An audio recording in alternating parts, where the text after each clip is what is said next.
गिरावत है तारा मोहल्ला में ऐसे कमरिया हलच के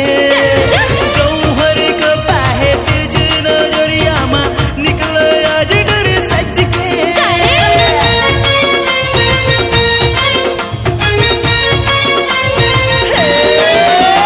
काज गिरावत है पारा मोहल्ला में ऐसे कमरिया हलच के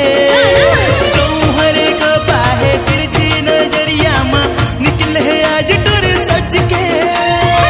बैहा बनावत है बैर नैना बैहा बनावत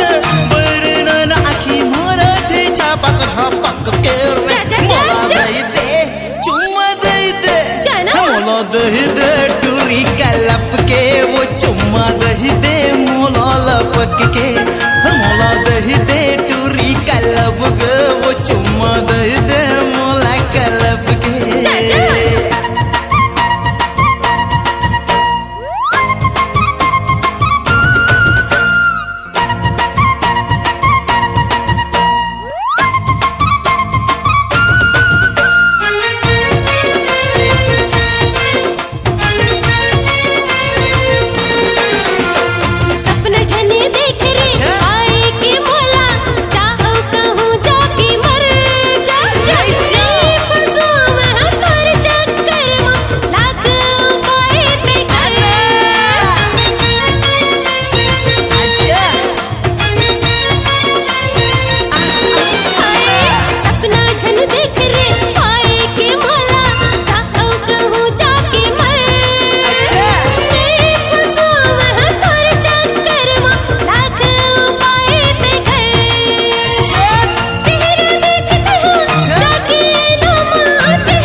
के लाली हा कान के बाली हा मोर जीरा तरी साथे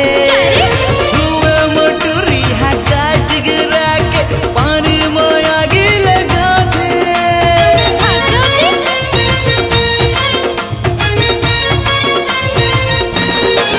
हे होठ के लाली हा कान के बाली हा मोर जीरा तरी साथे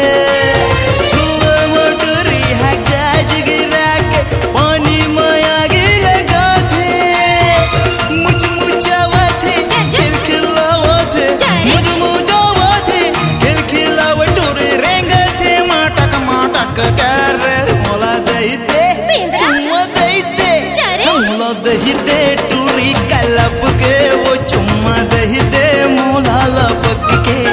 मोला दही दे